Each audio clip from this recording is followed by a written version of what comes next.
welcome to the show, which is called Sunday Chat. It bloody well is. Bloody welcome, bloody.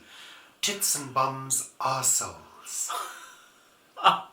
Not you. Just the words. Just the words. Just for fun. Oh yeah, nice words. They are lovely words. Yeah. So, think of a few others as well. Well, yeah, absolutely. So, it's yet another episode of Sunday Chat. Sunday Chat! Another week has gone by. Can't quite believe it. No. And we're now in October. October. I don't think it's October, Paul. October. There's no M in there, is there? November. Yeah. I don't think so, Paul. Yeah, no, there isn't, is there? No. No. Anyway, yeah, we're in October, the month of Halloween. Ooh, I do like Halloween. I know you do. I really do. And I was thinking about this the other day. And I was thinking about childhood.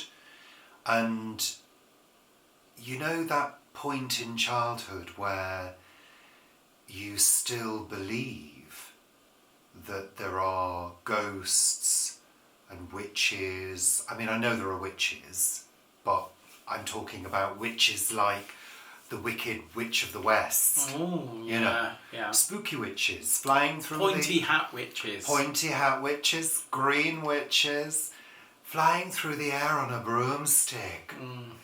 But I can remember that feeling, you know, of even though the adults had said, oh, there's no such thing as ghosts, don't be silly. Had they? Yeah. Right. You still were like, but I believe in them. If I keep looking, one might appear. You know, and the imagination is still very, very vivid. Well, my imagination's still very vivid, but do you know what I mean? It's very easy to become scared, and I loved being scared. You love being scared. I love being scared now. It does. By spooky things rather than an axe murderer in the street. I think that's fair enough. I would be frozen with fear at something like that. Well, you get a bit frozen with fear if somebody's coming to the door and we're not expecting a package. And you go, who's that? Who's that? Why is someone coming to the door? Don't know. Well, if I'm on my own, I throw myself on the floor. I can believe that. Lest they look through the window. I can believe that. But then, of course, I think, well, what if they see me and think I've collapsed and call the police? I mean, yeah, they could do that, absolutely. This is a can of worms waiting to be opened. Oh, looks like we're going to have lighting issues again this week, Paul. Yeah, we are. Because it's that time of year. Jesus. It goes from being very, very bright to very dark. I was recording a week at the plot earlier, and I set it because you tap the screen and do the record, and it sets it. But the thing is, when it goes from really bright sun, as it was when I started recording, to cloudy, it doesn't. My thing doesn't adjust for that, so it just looks as though it gets really dark. What? Were you saying something? I'm sorry. I was just. I was stuck in a posing loop. Once I'm stuck in one of those, I can be there for days. Yeah, absolutely. Yeah. Anyway. Yeah. Yeah, it's annoying. It's bloody annoying when you're trying to film stuff. Here it comes again. It's coming out. It's coming out. The brightness is coming. Lovely. It's back. There we are. Yeah. The trouble is, if I shut everything up, it kind of... the lighting is a bit uneven. So, anyway, whatever. So, what were we saying? Oh, yes. Halloween. Halloween. Being scared, throwing yourself on the floor. Yeah, so... fearful of people coming to the door. I mean, we don't invite people to the house, like trick or treat. Full stop. Oh yeah, full stop. But I mean, at Halloween, we don't invite youngsters to come and have sweets and things like that. We don't put pumpkins out because there is a code in this area, if you put a pumpkin out and you decorate your front yard, then people will knock at the door. If you shut all the blinds, turn all the lights off and lie on the floor, nobody will come. There we are. Oh, yeah. No, I love true. Halloween. I love the spookiness and the feeling around this time of year. There is a feeling of things starting to die and decay. Well, that's because things are. Yeah, Yeah. and that's why we have it at this time of year. It's because the veil between the two worlds is Of the living and the dead. Ooh, I love it. Love it. Love all that stuff. Anywho, we wanted to say a big thank you to all subscribers and supporters. Hello. Oh yeah, that was funny. That I think we thank everybody on a regular basis. Absolutely. And, you know, some weeks we might choose to give a special thank you to our coffee supporters. Some weeks we may choose not to. Some weeks we choose to thank everybody. And we're choosing that this week. So thank you, everybody. On all platforms. That's Facebook, Instagram, 2 other things, and another thing. And coffee. I've just said that And before. coffee. Yeah. Yeah. And also, of course, our Facebook group, Planet Vegetaria. That's a Facebook group by Rich and Poor since 2017. That's contractual. Lovely. So, oh, God, this is just lighting. I mean, am I actually in a shadow now? Well, you sort of are, yeah. Yeah, Yeah. exactly. That's not a good thing at all. Here it comes again. Yeah, but it's going to do that. You need to open the windows more, let more light in, and then it gets bleached out, because you look better bleached out than in the dark. Yeah, I'm going to have to make an adjustment. Excuse me. Well, that will just have to do. It will just have to do. I've shut all the blinds now, and we've got the light blazing down on us. I just said to Paul, we probably need to buy another light. Oh, well. Hey ho. So, silence. Nobody was saying anything. In your mind you were saying something, Paul. I was, yeah. Weather. Richard and Paul's weather report. Well, as you can see, it's really sunny and cloudy. And annoying. Yeah. I'd rather it was raining, frankly. Oh. Well, it will be. I'll get my wish, because apparently high pressure is in charge at the moment. That's going to be scooting away, and then there's going to be a low pressure system coming in. And then I've heard midweek, potentially a hurricane. That's what they said. What, for the UK? That's what she said, Paul. No. Elizabeth Rizzini on the weather. She said there's a hurricane brewing in the Atlantic. Oh, yeah. And by Wednesday we may see the tail end of that with very high winds. It'll be a storm. Lots of rain and very It'll be a stormy. storm. Yeah, it'll be a storm. It won't be a hurricane when it hits us. It'll be a storm. Yes. And windy and That's wet. what they said in 1987, Paul. Well, yeah, they did say that in 1987. Hello. Actually, you're right. Yeah. Yeah. Yeah. Look what happened then. Look what happened then. But all of that rain and the wind last week, there were trees down in Cranley. When I went and visited this week, there were sort of trees down. So, Paul, that means a perfect segue to what have you done this week, Paul? You went down to see Vanessa for Earth's sake, and apparently you're prepping for an event. Yeah. So the first theatre show is on Saturday. It's Ode to Joyce, which is a 2-person piece about Joyce Grenfell. It recreates one of her stage shows.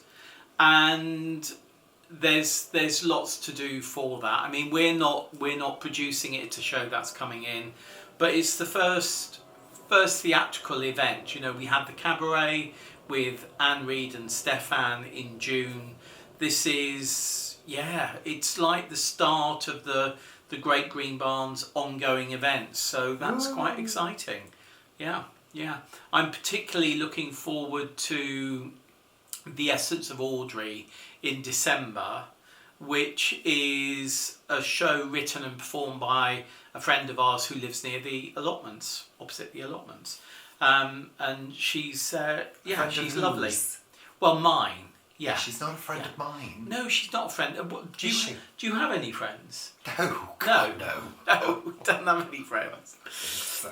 So and it's quite amusing because I used to have a client in Minneapolis, and she used to go to the Guthrie Theatre where he used to work, and their paths crossed there. And then I worked with somebody else, this guy who lives in Mumbles. He's a writer and a broadcaster. She worked on one of his shows, and I met her in Cardiff, but I didn't know it was her. And then, like 7 years later, we were chatting. You know, we'd say hello to each other. And then I was going to the Allotment. She was doing something in her garden. We actually got chatting, and we realised that our paths had crossed off and on over the last 7 years. And it was quite amusing, really. It was nice. And she's in Mamma Mia. She's doing the tour of Dear Evan Hansen at the moment. Her name's Helen Anker. Lovely, lovely, lovely lady. Yes. So she's doing The Essence of Audrey, which is about Audrey Hepburn. So I'm looking forward to that in December. Particularly looking forward to that. Yeah. Good. And next year I'll be launching my one-man show. CBA. No, it's called Hang On, I Need a Wee. And basically what I do is go off stage and never come back. It's performance art.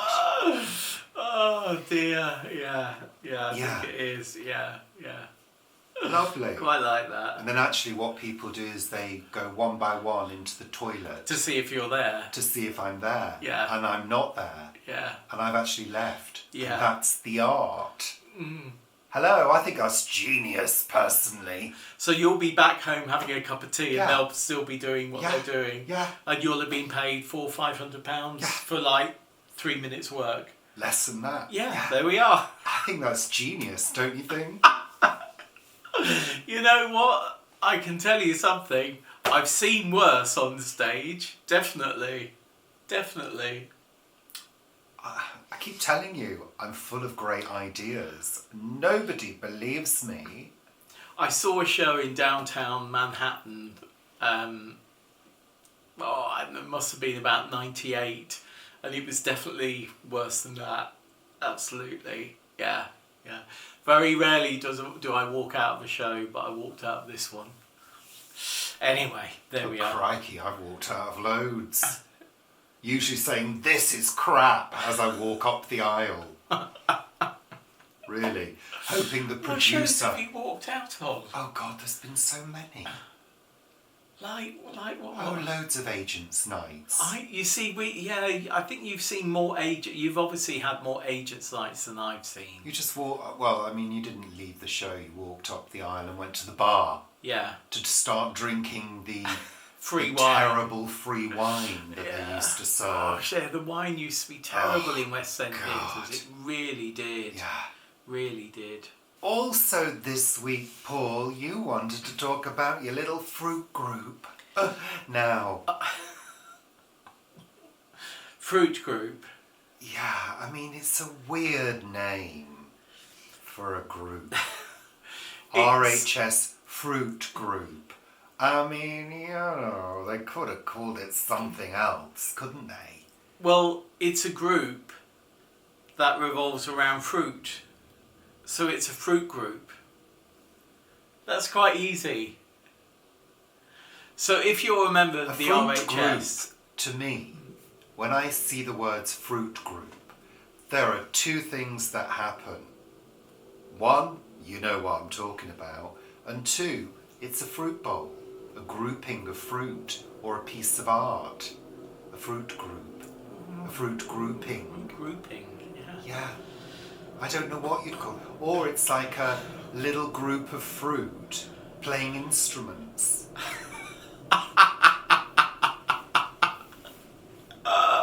Fruit Group. Now here's the number one single from Fruit Group. Yeah, yeah. Go on, talk about your little fruit group with your little lemons and apples banjo, singing along. yeah. I'm an apple. We did talk about apples, actually. Did you? Yeah, we did. Paul, can I ask a question? Yes. Seriously. You're in a fruit group, but where's the fruit? Well, this year has Where's been... the fruit? No. No years. No, we've had gooseberries. We've had some... and strawberries. We had 1 year we had a good year of strawberries. We had a fantastic 1 year of strawberries once. How many years have you been doing it? Too many. Well, I'm going to give it up. No more week at the plot. Fruit. That's it. Fruit. Yeah, giving it up. I think we should only be growing things that we eat. We had some blueberries. I'm not being mean. I'm not. We had some blueberries. Mm-hmm. We had like 2.5 strawberries this year. Mm-hmm. I had 3.5. Gooseberries, I don't really remember them. No, the pigeons had those. The pigeons had our gooseberries. The magpies had our strawberries. The pigeons also had most of the josterberries. The squirrels seemed to like particularly the autumn raspberries this year. You're feeding the... The apples were had by the parakeets. parakeets. The wildlife. And then, interestingly, the magpies took a liking to the apple tree as well. So they've eaten the apples below the parakeet line on my apple tree. What else? We had the blueberries. The parakeet line. Yeah. I mean, this is crazy. But parakeets, they don't eat below human head height on my apple tree. And it's really interesting. Where are the apples? They've eaten the ones above and the magpies have eaten the ones below. Right, so why have you still got that apple tree? Well, it's a very old apple tree. That's why it looks... don't understand. It's lovely in the summer, in the spring, with its blossom and everything. It really is lovely. So it's a pollinator. It's a pollinator. Yeah, so it's there for pollination. Give me the reason for it and I will accept it. It's a pollinator. Okay. It acts as a pollinator. But other things, I don't understand why you're even putting your energy into them. Well, no, neither do I this year, actually. No, I totally agree. It's been such a terrible year. Growing at the allotment, it's been terrible. Yeah. So anyway, going back to this, webinar of the RHS Fruit Group, it was with a person called Sarah Poisner, Poizner, not Poisoner. My mind's going back to the witches with the big red apple. She's got the job. And she's based in Toronto, and we were fortunate enough to have a webinar with her and Jerry, who runs the fruit group, and Jerry also does our wassailing at the allotments, and he comes and teaches fruit pruning as well.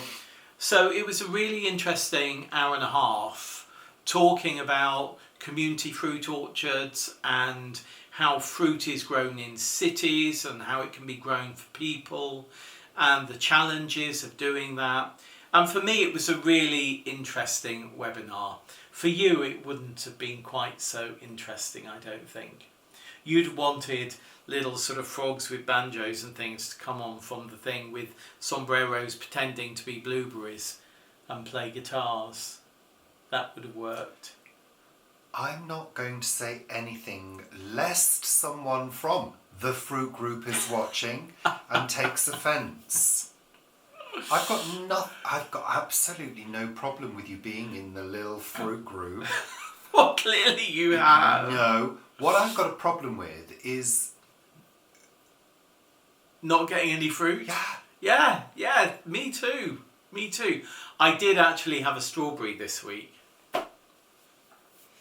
It was the sort of second flush of strawberries, and I thought I'm not going to have that one eaten by magpies. So yeah, I ate it.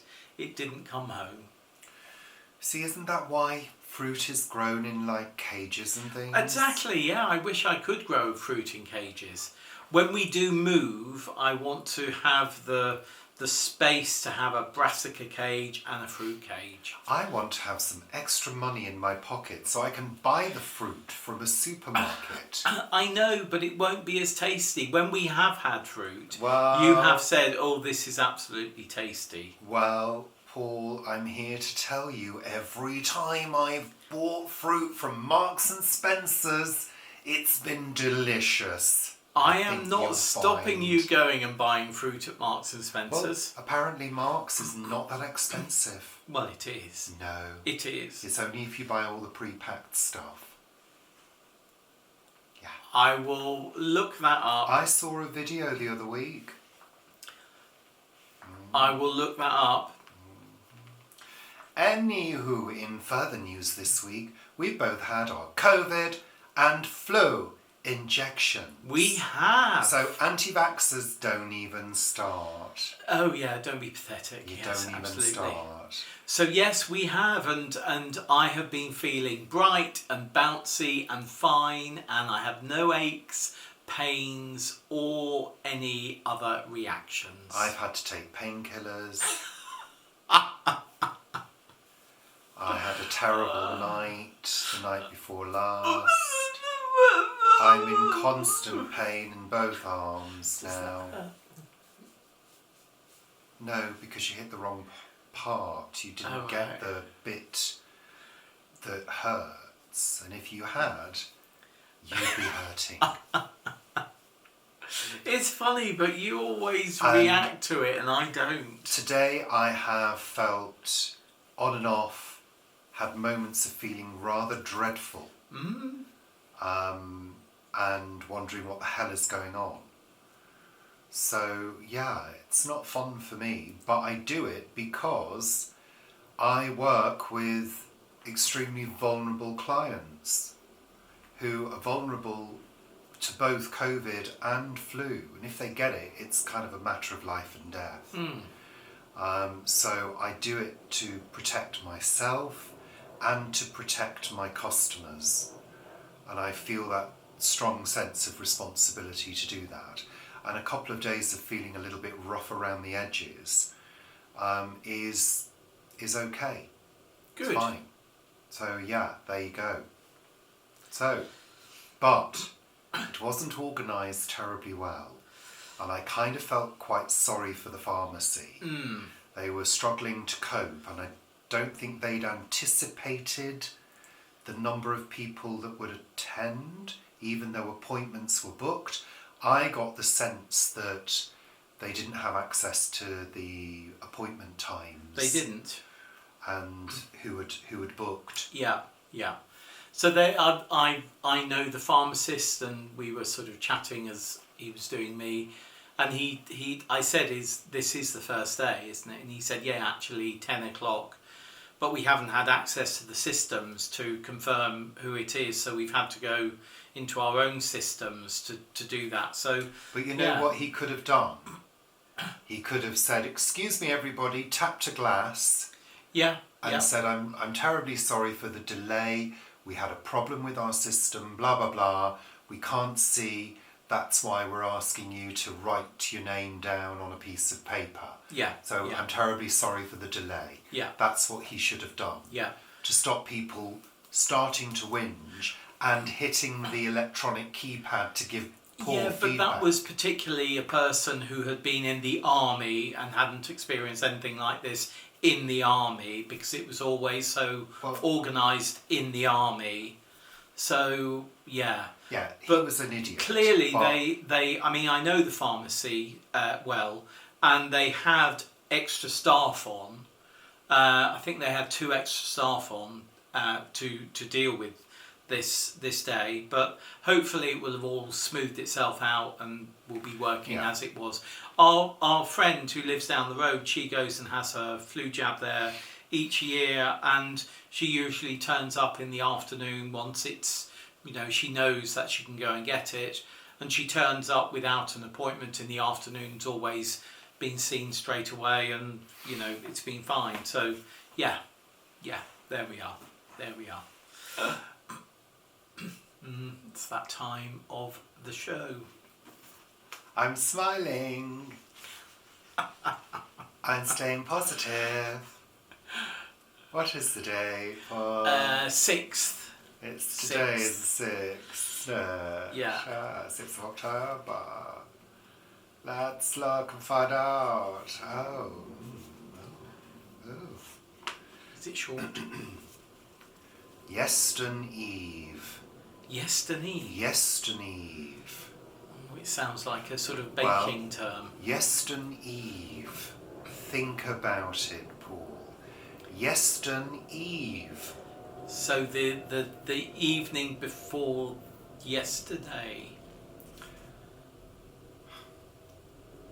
Why would it be that? Oh, the eve of yesterday. Yester Eve. Evening before yesterday? Yeah. That would be the day before yesterday. Well, New Year's Eve is the day before New Year's Day. So Yester Eve would, in my opinion, be the evening before yesterday. Why? That makes absolutely... Christmas Eve. Christmas Eve is the eve before Christmas. New Year's Eve is the eve before New Year's Day. So Yester Eve, right, shush now, will be the eve before yesterday. Why go to all the trouble of saying yesterday evening when there exists a fine single English word for just that? Yester Eve. I know not why. The day before because it can be confusing. Yesterday. It can be very confusing. Yesterday, Yester Eve. I think it's confusing. Oh, you're just tits and bombs, Paul. Yester Eve occurs in Elfric's Lives of the Saints, circa 1000, and on up until the Romance of William of Pellerne, 1375, but thereafter soon vanishes from the record, as though people in the grip of some mass amnesia no longer needed to refer to the evening of the day before. We know all this because of the tireless editing work done on such early manuscripts by the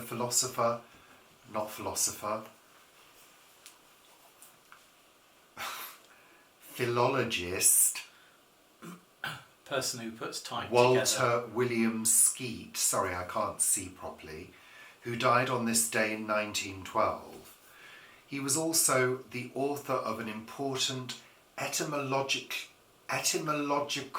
dictionary, 1879, and is said to have been the first Cambridge professor to ride a bicycle. Let us revive Yester Eve in his honour. I like that, Yester Eve. Although why it's not Yester Eve? Exactly, yeah. But even then it would be Yester evening. Yeah. I think it would be confusing. I don't think it's confusing at all, Paul. Makes complete sense to me. Anywho, bottoms up, everybody. Bottoms up. That refers to drinking, isn't it? It's putting the bottom of the glass up and... Here's the final segment of the show, which is called What Have We Watched on Television This Week? Paul, what have we watched on television this week? Pray tell. We watched a few of the usuals. So we watched a couple of episodes of Mr. Mercedes. Oh, God. Just kill me now. I mean, this show is...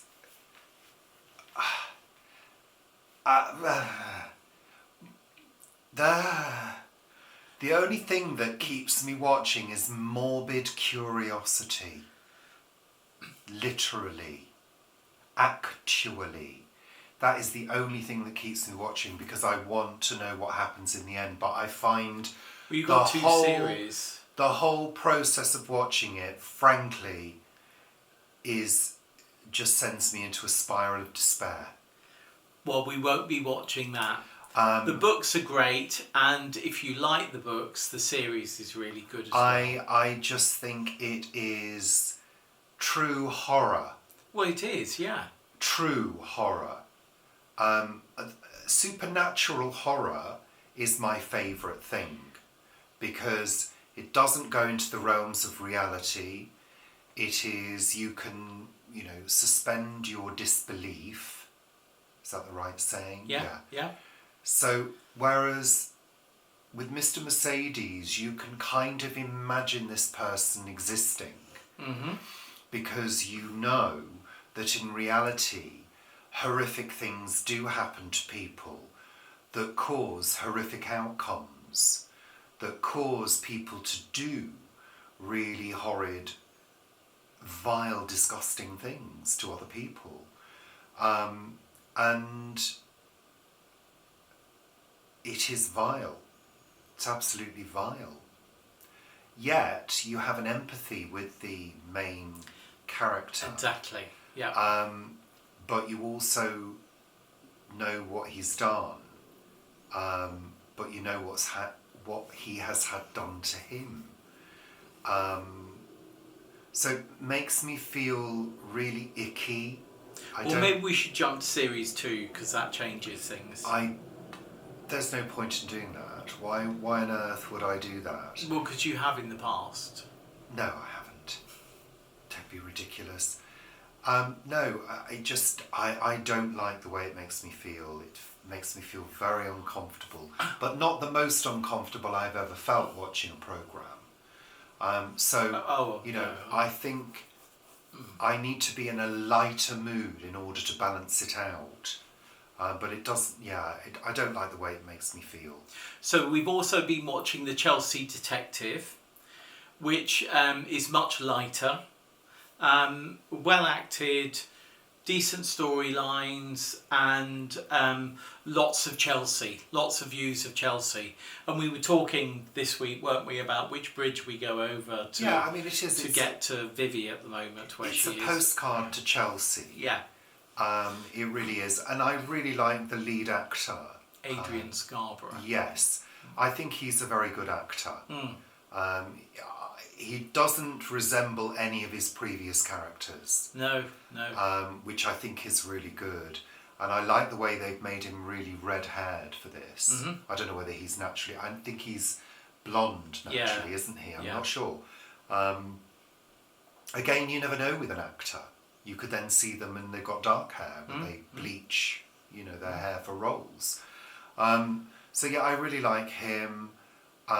It has a feeling about it. It has a mood about it. It's got quite a nice rhythm. It's quite a good... I'm kind of getting sort of a little bit sick of watching all your sort of stuff. I'm happy to watch your stuff, Richard. But I don't really have a stuff. I just watch your stuff. I'd probably be happier not watching TV. We don't have to watch and TV. At the moment, I'm opting to do some gaming. I got my DS out, my Nintendo DS, and I'm currently playing Lego Star Wars. I love it. I'm completely addicted to it. In fact, when I've done this work, I'm going straight back to it because I've got to get to the next level. You see, you've got your gaming, I've got my books. That's what I love to get to the end of that chapter. And then you think, oh, should I read that other chapter? Should I do that? Oh, yes, I'll do that. Yeah. Yeah, but with a game, you get a sense of achievement. Well, with a book you do as well. You've actually done something. You've actually saved the universe. Really. So we've also been watching, and it's just started, I think, this week, a thing about a dog. What was it? Myths. Whose myths?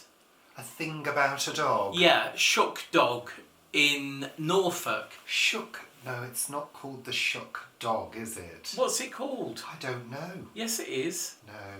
What's the thing? What's his name? It's Charlie Cooper. Cooper's Myth Country. This is a series about myths and legends of Britain with Charlie Cooper. And the first one was set in Norfolk and Suffolk. And it's about the red-eyed demon dog, which is called the... don't know, I can't remember what it's called. Anyway, it's a mythical dog. Where's your phone? It's somewhere.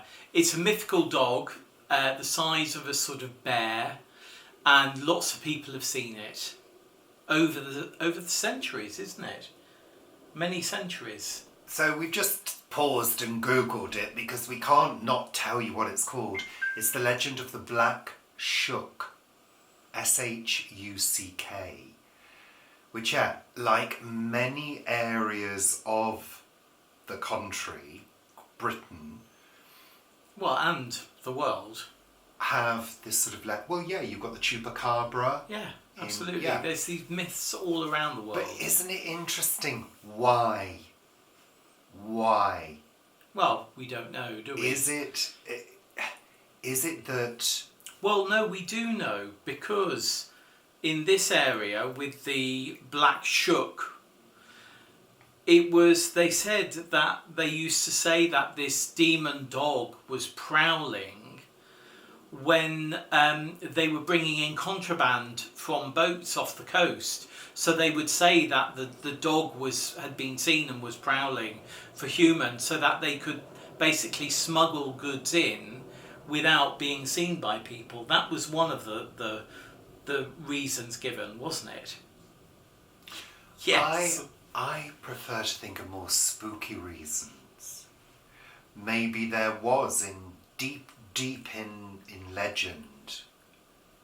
Maybe there was a family of wild animals or wolves. Or boars. Which are like big dogs. So going and can attack people quite easily. So maybe it's simply legend that was used, like you say, to either scare people, to keep children from going out at night, or is there some kind of collective hallucination going on? Is there something in our psyche that sees the black dog? Possibly. We don't know, do we? And then, of course, you've got Bigfoot and Yeti and Not in Norfolk, you haven't. Not in Norfolk, no. But you have the tall green man who goes. The green man. Who travels the country. The green man. Changing the seasons and things. That is seen by some people and not by everyone. So there's lots of myths. So this series is covering a whole load of myths and legends, and next week it's crop circles. And it was really interesting actually, because he referenced a book that my dad had, which was Myths and Legends of Great Britain, Reader's Digest. And I loved that book as a child. I don't know whether my sister's still got it. Absolutely loved that book as a child. I do remember it. It used to really scare us. It was absolutely full of all sorts of stories from all around Britain. I'm trying to think who had it, because I'd definitely seen it, and I don't think it was in the library. I think somebody in our family had it. It might have been Auntie Phil or someone. I might try and get hold of a copy actually from Amazon, because it's a superb book. So that was a good programme, although a little light, I felt. I really quite liked it, because he and his sister are known for a particular comedy that they did several years ago. This Country. And it was... So this had a semblance of comedy in it. I mean, quite a strong semblance of comedy. But it wasn't comic, if you see what I mean. Yeah. So, okay. I quite liked it. Move on. Yeah. I've got to edit this. Yeah. So we also watched RuPaul's Drag Race. UK Season 6, Episode 2, which was your highlight of the week. I think. loved it. This is what I like. This is the kind of television I like. I like frothy comedy. Light. It makes me feel good. I don't want to be taken down Murder Street every 5 minutes. Really, Paul? Oh dear. No, I don't. Mr. Mercedes RuPaul. RuPaul.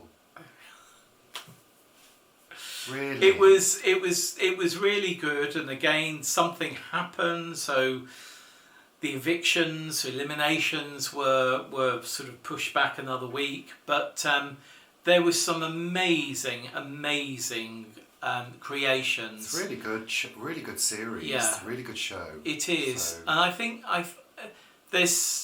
I'm sort of really liking some of them much earlier than I have done in previous seasons. Lovely. Yeah. Move on. We started 2 shows and gave up on both of them. Yeah.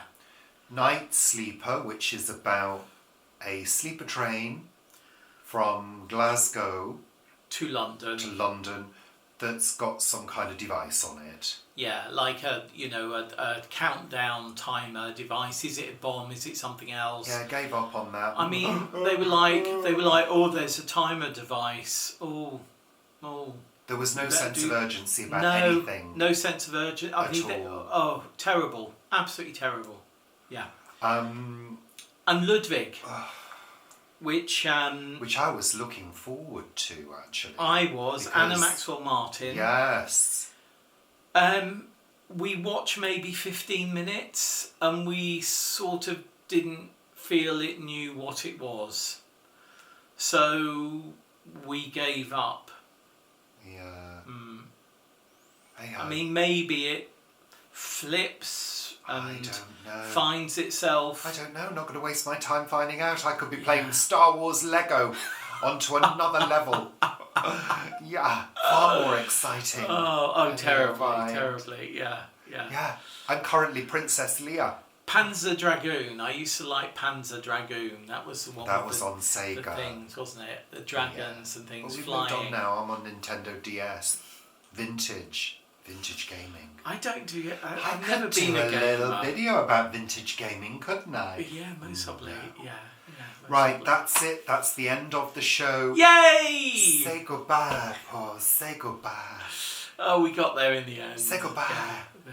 Goodbye. Is that it? Are we going now? Goodbye. I'm going to the library. Goodbye. I've got to take a book back, Goodbye. and there's one waiting for me to collect. Look, I'm being so a I'm going Lego to be person. doing that. So, They got hands like that. don't their thumbs go? No, they've got hands like that. Right. Bye. See you next week. Take care. Toodle pip au revoir. Bye, love.